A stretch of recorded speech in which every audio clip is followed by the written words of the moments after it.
निर्जला एकादशी व्रत के नियम। निर्जला एकादशी व्रत कैसे करें? नमस्कार दोस्तों, क्या आप जानते हैं कि सिर्फ एक दिन का उपवास पूरे साल की एकादशियों का पुण्य दे सकता है?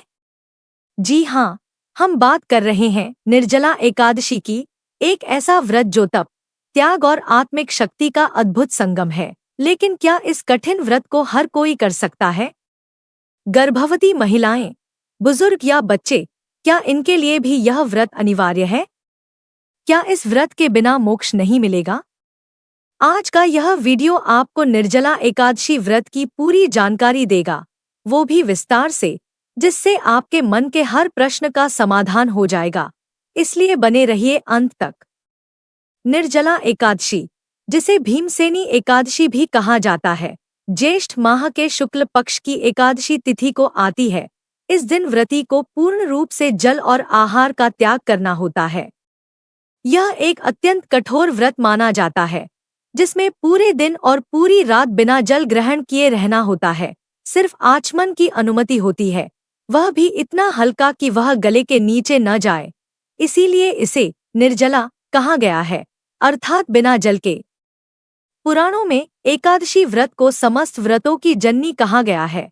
यह व्रत भगवान श्रीहरि विष्णु को अत्यंत प्रिय है। ऐसा कहा जाता है कि जो व्यक्ति एकादशी का व्रत करता है, उसे मोक्ष और बैकुंठ धाम की प्राप्ति होती है। एक वर्ष में 24 एकादशियां आती हैं, हर माह 2 बार, शुक्ल पक्ष और कृष्ण पक्ष में। कभी कभी जब अधिक मास, पुरुषोत्तम मास आता है, तब यह संख्या 26 हो जाती है। लेकिन यदि कोई व्यक्ति केवल निर्जला एकादशी का व्रत करता है, वह भी विधिवत, तो उसे पूरे वर्ष की सभी एकादशियों का पुण्य प्राप्त हो जाता है। महाभारत में वर्णित कथा के अनुसार, जब पांडवों में से केवल भीमसेन एकादशी का व्रत नहीं करते थे, तो उन्होंने अपने पितामह व्यास जी से पूछा, क्या मैं नरकगामी हो जाऊंगा क्योंकि मैं व्रत नहीं करता? तब व्यास जी ने कहा, यदि तुम स्वर्ग की इच्छा रखते हो और नरक से बचना चाहते हो, तो एकादशी व्रत अवश्य करो। भीमसेन ने अपनी विवशता बताई कि उनके पेट में एक विशेष अग्नि वृक्क है, जो बिना भोजन के शांत नहीं होती, इसलिए वे नियमित व्रत नहीं कर सकते। तब व्यास जी ने उन्हें निर्जला एकादशी का व्रत करने की सलाह दी। सिर्फ वर्ष में एक बार भीमसेन ने उस व्रत को पूरी निष्ठा से किया और तभी से इस व्रत को भीमसेनी एकादशी भी कहा जाने लगा। निर्जला एकादशी व्रत की विधि अत्यंत कठोर है, परंतु उसका फल भी उतना ही दिव्य है। आइए जानते हैं इसकी संपूर्ण प्रक्रिया। व्रत प्रारंभ करने से पहले का जल सेवन। यदि आप व्रत करने जा रहे हैं, तो एकादशी की सुबह सूर्योदय से पूर्व प्रातः 4 बजे से पहले जल पी सकते हैं। इसे संघट जल सेवन कहा जाता है। 4 बजे के बाद से आपको जल भी नहीं लेना है। पूजा पाठ और उपासना। जल पीने के बाद आप स्नान करें, स्वच्छ वस्त्र धारण करें और भगवान श्रीहरि विष्णु का ध्यान, पूजन और मंत्र जप करें। तुलसी दल और गंगाजल से युक्त पूजा करना शुभ माना जाता है। व्रत का पारण समापन। एकादशी के दूसरे दिन प्रातःकाल ब्राह्मण को भोजन कराकर भगवान को भोग अर्पित कर चरणामृत या गंगाजल पीकर व्रत का पारण करें। अब आते हैं उस महत्वपूर्ण प्रश्न पर, क्या गर्भवती महिलाएं, बुजुर्ग और बच्चे निर्जला एकादशी का व्रत कर सकते हैं? इसका उत्तर है हाँ, लेकिन संशोधित रूप में। गर्भवती महिलाओं के लिए शरीर का पोषण अत्यंत आवश्यक होता है। गर्भस्थ शिशु पर उपवास का नकारात्मक प्रभाव पड़ सकता है, इसलिए उन्हें पूर्ण निर्जल व्रत करने की आवश्यकता नहीं है। वे फलाहार कर सकती हैं, जैसे फल, दूध, नींबू पानी, जूस इत्यादि का सेवन करें। साथ ही भगवान की आराधना, पूजा और मंत्र जप करें। यही नियम बुजुर्ग व्यक्तियों और बच्चों पर भी लागू होता है। याद रखिए, भावना शुद्ध होनी चाहिए, न कि शरीर को कष्ट देना उद्देश्य होना चाहिए। व्रत का फल भगवान के हाथ में है, और यदि आप शुद्ध मन से शरीर की क्षमता अनुसार व्रत करते हैं, तो पुण्य आपको अवश्य प्राप्त होगा। यदि किसी कारणवश आप निर्जला व्रत न कर पाएं, बीमारी, यात्रा, उम्र या अन्य परिस्थिति, तो अपने सामर्थ्य अनुसार भगवान की सेवा, मंत्र जप, अन्नदान, जलदान, व्रत कथा श्रवण, तुलसी पूजा आदि कर सकते हैं। इन कार्यों से भी पुण्य प्राप्त होता है। शास्त्रों में कहा गया है, यह करोति तो संपूर्ण निर्जलामेकादशी नरा स पापम शेषं हन्ति याति विष्णोः पदं ध्रुवं।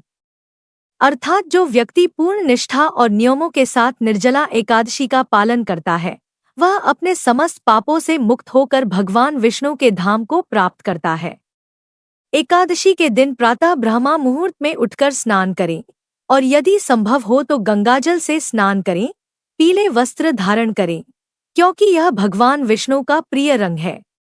घर के मंदिर में बैठकर हाथ में जल और पुष्प लेकर संकल्प लें, हे भगवान नारायण, आज मैं ज्येष्ठ मास की शुक्ल पक्ष की निर्जला एकादशी का व्रत कर रहा रही हूँ। आप मुझे शक्ति और भक्ति प्रदान करें ताकि मैं इस व्रत को श्रद्धा और निष्ठा से पूरा कर सकूं। उसके बाद जो व्रत आप रखने जा रहे हैं, निर्जल जल पीकर या फलाहार, उसका उल्लेख करें। भगवान को अपने मन की बात कहिए, भावना को स्पष्ट कीजिए, फिर जल और पुष्प भगवान के चरणों में अर्पित कर दें। अब पूजा आरंभ करें। चंदन, अक्षत, फूल, धूप, दीप, मिठाई, फल आदि जो भी उपलब्ध हो, भगवान को अर्पण करें। यदि संभव हो तो दक्षिणा या भेंट भी अर्पित करें। इसके पश्चात एकादशी व्रत कथा का श्रवण करें या पढ़ें। फिर भगवान का प्रिय मंत्र नमो भगवते वासुदेवाय, इस मंत्र का अधिकाधिक जाप करें। जितना समय मिले उतनी बार यह मंत्र जपें। दिन भर इस मंत्र के साथ भगवान का ध्यान करें। शाम के समय फिर स्नान करें, भगवान का पूजन करें और रात्रि जागरण करें। यह जागरण अत्यंत पुण्यकारी माना गया है।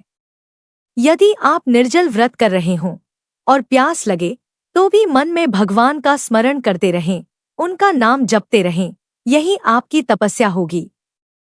फिर दूसरे दिन प्रातःकाल स्नान करके ब्राह्मणों के लिए भोजन सीधा निकालें, दक्षिणा रखें और उन्हें अर्पण करें। उसके बाद व्रत का पारण करें। यदि आपने निर्जला व्रत रखा है तो भगवान के चरणामृत, चरणोदक या तुलसी मिश्रित गंगाजल से व्रत का पारण करें। यदि आपने फलाहार किया है तो पारण के लिए मुख में चावल का एक दाना या तुलसी जल लेकर पारण करें। यही इस व्रत की परंपरा और विधि है। इसलिए जितना तप करेंगे उतना फल मिलेगा, लेकिन उस तप की सीमा शरीर की शक्ति पर आधारित होनी चाहिए। भगवान कृपालु हैं, वे केवल हमारे संकल्प, हमारी श्रद्धा और निष्ठा को देखते हैं। आप सभी जो व्रत करने जा रहे हैं, चाहे आप पूरे दिन बिना जल के रह सकें या जल पीकर या फलाहार के साथ, व्रत अवश्य करें। जो भी पुण्य होगा वह ईश्वर के कर कमलों में सुरक्षित रहेगा और उचित समय पर आपको उसका फल अवश्य मिलेगा। एकादशी व्रत का पूरा फल प्राप्त करने के लिए केवल एक दिन का व्रत नहीं, बल्कि 3 दिन का संयम आवश्यक है। दशमी, एकादशी और द्वादशी। दशमी, इस दिन से ही साधक को संयमित जीवन की शुरुआत करनी चाहिए। भोजन केवल एक बार करें और उसमें भी इन 10 वस्तुओं से बचें। तामसिक भोजन, जिस रसोई में मांस बना हो, मसूर की दाल, चने की दाल, शहद, किसी और के द्वारा बनाया हुआ भोजन, दिन में 2 बार भोजन, मैथुन, क्रोध, असत्य वचन, ये सभी नियम केवल शारीरिक नहीं, मानसिक और आत्मिक शुद्धता के लिए हैं। एकादशी, इस दिन उपासक को चाहिए कि वह किसी भी प्रकार की क्रीड़ा, खेलकूद, मनोरंजन, झूठ बोलना, क्रोध, दिन में सोना, वाणी से या व्यवहार से किसी को कष्ट पहुंचाना और भोग से दूर रहे। क्या आपने ध्यान दिया, केवल उपवास करना एकादशी का मूल नहीं है। यह एक तप है जिसमें हर इंद्रिय को संयमित करना होता है। रामदास जी जैसे भक्त तो पूरी रात जागकर कीर्तन करते थे। उनका संकल्प इतना दृढ़ था कि भगवान स्वयं उनकी भक्ति से प्रसन्न होकर उनके रथ में सवार होकर आए। द्वादशी, एकादशी व्रत का फल तभी प्राप्त होता है जब द्वादशी को भी संयम रखा जाए। इस दिन भी कांस के बर्तन में भोजन न करें, मांसाहारी रसोई में बना भोजन न लें, शहद, तले हुए पदार्थ, नशा आदि से दूर रहें, मिथ्या भाषण, भारी व्यायाम, मैथुन और अपवित्र वस्तुओं के स्पर्श से बचें। केवल एक बार भोजन करें, वह भी शुद्ध और भगवदर्पित। अब सवाल उठता है कि अगर उपवास करें तो खाएं क्या? शुद्ध फलाहार, थोड़ा दूध या गंगाजल भी पर्याप्त है। कुछ महान संत तो निर्जला एकादशी करते हैं, यानी जल तक ग्रहण नहीं करते। लेकिन यदि आप यह नहीं कर सकते तो कोई चिंता नहीं। अपनी सामर्थ्य अनुसार थोड़ी मात्रा में शुद्ध फल ले, वह भी भगवान को अर्पित कर। एकादशी व्रत केवल पुण्य नहीं देता, यह मन को निर्मल करता है, इंद्रियों को वश में करता है, जीवन को अनुशासित करता है और आत्मा को प्रभु के समीप ले जाता है। लेकिन अगर हम इसे केवल एक खानपान का नियम मान लें और मनमानी करें, जैसे फलाहार में कचौड़ी, पकौड़ी, हलवा, सिंघड़ा और मनोरंजन को शामिल करें, तो फिर वह केवल शरीर का आराम होगा, आत्मा की साधना नहीं। आप सभी जो व्रत करने जा रहे हैं, चाहे आप पूरे दिन बिना जल के रह सकें या जल पीकर या फलाहार के साथ, व्रत अवश्य करें। जो भी पुण्य होगा वह ईश्वर के कर कमलों में सुरक्षित रहेगा और उचित समय पर आपको उसका फल अवश्य मिलेगा।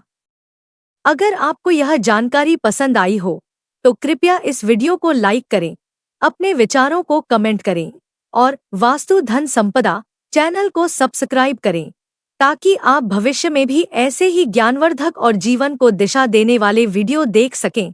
धन्यवाद। जय श्री हरि।